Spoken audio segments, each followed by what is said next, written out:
शिल्पा शहर की पढ़ी लिखी और होशियार लड़की है, जिसकी शादी उसके पापा के सालों पुराने वादे की वजह से गांव के विकास से हो जाती है। शिल्पा की सास पुराने ख्यालों की होती है। अरे शहर की हो, इसका मतलब ये नहीं कि जो मन आए करोगी। घर के कुछ नियम है जो तुम्हें भी मानने पड़ेंगे। हाँ। मम्मी, मुझे रीति रिवाज से कोई दिक्कत नहीं है, पर ऐसे नियम जिनका कोई मतलब ना बने, वो तो गलत है। हाय, देखो तो। अरे घर आए एक दिन पूरा नहीं हुआ और सास से जुबान लड़ाना भी शुरू। नहीं हो, बहू हो, अपनी हद में रहना सीख लो। हाँ। इतने में विकास भी वहां आ जाता है। माँ, मुझे लगता है शिल्पा को घर रहने की जगह दुकान चलना चाहिए। इसकी नई चीजों की समझ और सोच हमारे बिजनेस के लिए बहुत अच्छी रहेगी। बेटे की बात सुनकर माँ को बहुत गुस्सा आ जाता है। अच्छा, अरे बीवी के आते ही तेरे तो सुर बदल गए। अगर ये दुकान जाने लगी तो गांव में क्या इज्जत रह जाएगी हमारी है? लोग क्या कहेंगे? ये कहीं नहीं जाएंगी बस। हाँ। माँ के आगे और कुछ बोले बिना विकास वहां से चला जाता है और सास शिल्पा को घर के कामों में लगा देती है। उसी रात विकास और शिल्पा साथ बैठकर बातें कर रहे होते हैं। मम्मी ऐसा क्यों सोचती हैं कि औरतें कुछ नहीं कर सकती, और उन्हें लोगों की इतनी चिंता क्यों है? पापा की डेथ के बाद माँ ने दुकान संभालने की कोशिश की थी, पर लोगों ने उल्टी सीधी बातें सुनाकर उनका आत्मविश्वास इतना गिरा दिया कि वो कुछ कर ही नहीं पाई और सोचने लगी कि शायद औरतें ये सब कर ही नहीं सकती। इसलिए उनसे भी नहीं हुआ। लोगों की यही तो दिक्कत है, उन्हें अपने से ज्यादा दूसरे की जिंदगी में स्वाद आता है। वैसे लोग जिनसे डरते हैं ना, उन्हें ही तोड़ने की कोशिश करते हैं। आप फिक्र मत करो, मम्मी की सोच बदलने का तरीका है मेरे पास। और अगले ही दिन से शिल्पा अपनी सास की सोच बदलने और लोग क्या कहेंगे के डर को खत्म करने की जद्दोजहद में जुट जाती है। मम्मी, आपको पता है, गीता बबीता, अरे जिनके ऊपर दंगल फिल्म भी बनी है, मैं फिल्म बिल में नहीं देखती। हाँ। वो हरियाणा की लड़कियां हैं। दोनों रेसलर हैं। उन्होंने जब ये शुरू किया था ना, तो लोगों ने बहुत बातें बनाई, बुरा भला बोला, मजाक भी बनाया, लेकिन उन्होंने ना किसी की सुनी, ना अपने ऊपर से विश्वास खोया और ना ही हार मानी। और देखो आज किस मुकाम पर है। अरे तो ये सब मुझे क्यों सुना रही है? हाँ। नहीं नहीं, बस ऐसे ही, हमें अपने आसपास की खबरें तो रखनी चाहिए ना। ऐसा कहकर शिल्पा अपनी सास को सोच में डालकर वहां से चली जाती है। अब शिल्पा हर दिन दुनिया के अगेंस्ट अपनी हिम्मत से सक्सेसफुल बनने वाली लड़कियों की कहानी अपनी सास को सुनाने लगती है। इसी तरह कुछ समय बीत जाता है। और माँ, आजकल बहुत चुप चुप रहती हो, सब ठीक तो है ना? बस कुछ सोचती रहती हैं, इसीलिए ज्यादा बोल नहीं पाती। ऐसा क्यों हुआ माँ? कोई दिक्कत है क्या? अरे तेरी पत्नी ही दिक्कत है। है? मैंने क्या किया? अरे रोज मुझे कुछ समझाने के मकसद से एक नई कहानी सुनाती है, पर खुद नहीं जानती कि मुझे सब पहले से पता है। हाँ। तो फिर दिक्कत क्या है माँ? लोग क्या कहेंगे? अरे उनका तो काम ही है कुछ ना कुछ कहना। आप ये सोचो कि उन्हें नजरअंदाज करके हम साथ मिलकर किस ऊंचाई पर पहुंच सकते हैं। बेटे और बहू की बातों से सोच में पड़ी माँ वहां से चली जाती है। अगली सुबह सबसे पहले तैयार सास आवाज लगाकर बेटे और बहू को बुलाने लगती है। अरे कहाँ सोते पड़े हो दोनों? किसी को घर में कोई काम नहीं है का? हाँ। सास की आवाज सुन शिल्पा भागती हुई कमरे से बाहर निकल आती है, जिसके पीछे विकास भी बाहर आ जाता है। मम्मी, आप इतनी सुबह तैयार होकर कहाँ जा रही हैं? अरे किसी नई शुरुआत से पहले भगवान का आशीर्वाद बनता है या नहीं?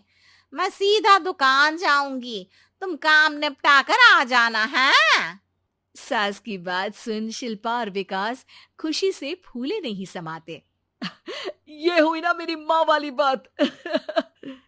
पूरा परिवार मिलकर दुकान पर काम करने लगता है, जिसमें विकास और उसकी माँ दुकान संभालते हैं, तो शिल्पा काम को ऑनलाइन डाल शहर और इंटरनेट का काम संभालने लगती है, जिसे देख गांव में लोगों के बीच गॉसिप शुरू होते देर नहीं लगती।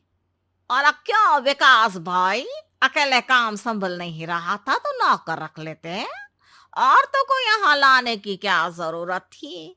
इन्हें घर में जो काम बोलो वो तो सही से करती नहीं, यहाँ आकर तो तुम्हें डुबा ही देंगी। अरे भाई साहब, अगर आपके घर की औरतें सही से काम नहीं करती ना तो हमें उससे कोई लेना देना नहीं। यहाँ आपकी पंचायत के लिए किसी के पास समय नहीं है। हाँ, करारा जवाब सुन बातें सुनाने आए लोग मुंह लचकाए उल्टे पैर वापस चले जाते हैं। वाह मम्मी, ये तो अब दोबारा कभी भूल कर भी यहाँ नहीं आएंगे। I am so proud of you. अरे बहुत हुआ, हाँ काम पर लगो चलो। तीनों आपस में काम बांटकर अपने अपने काम पर लग जाते हैं।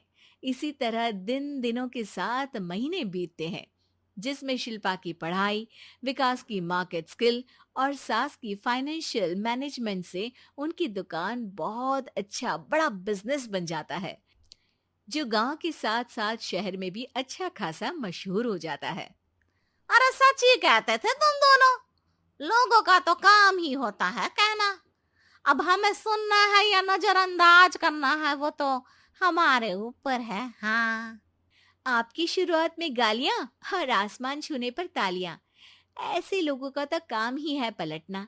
इनकी बातों से हमें कभी अपनी राह बदलनी नहीं चाहिए, बल्कि अगर बातें बन रही है तो समझ जाओ कि रास्ता सही है।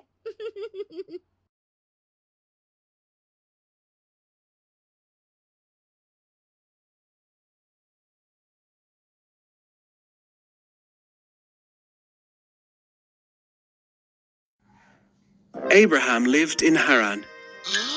Abraham, God said, I want you to leave Haran and go to another land.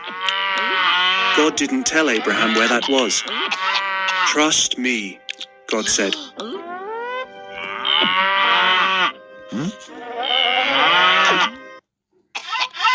Do this, God said, and your children will become a great nation. How? Abraham wondered. His wife Sarah was too old to have children. Trust me, God said.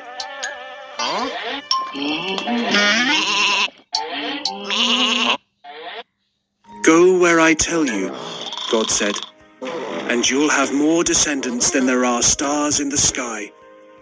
They will bless the whole world. Trust me.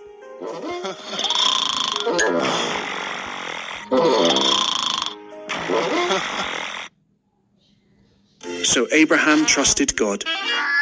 He took Sarah, his nephew Lot, and everything they owned.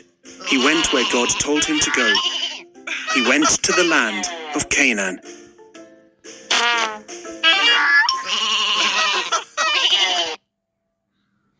When he arrived, Abraham camped to Shechem. God appeared to him. I will give this land to you and your children, God said. Abraham built an altar to God there.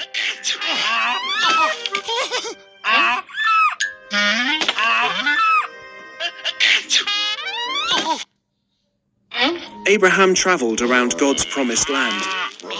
He was glad that he had trusted God. So he built another altar to say thank you to God for all he had been promised.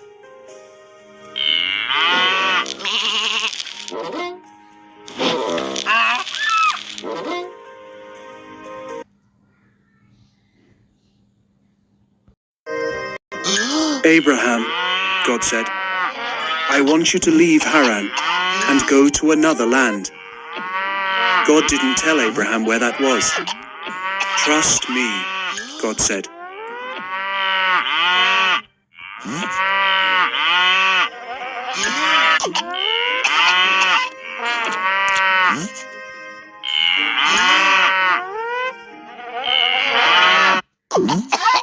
Do this, God said, and your children will become a great nation.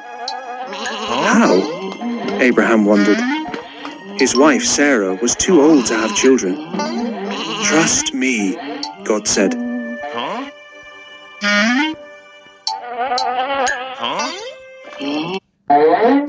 Go where I tell you, God said, and you'll have more more descendants than there are stars in the sky.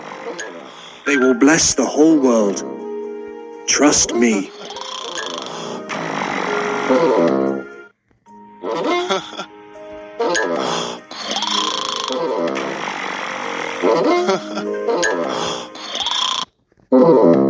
So Abraham trusted God. He took Sarah, his nephew Lot, and everything they owned. He went where God told him to go. He went to the land of Canaan.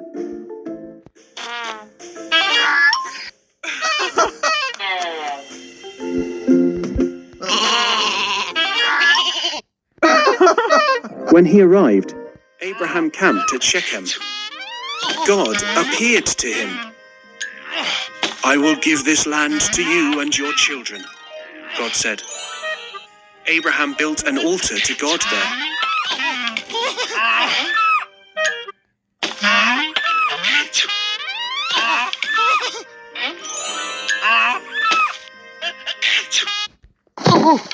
Abraham traveled around God's promised land. He was glad that he had trusted God. So he built another altar to say thank you to God for all he had been promised.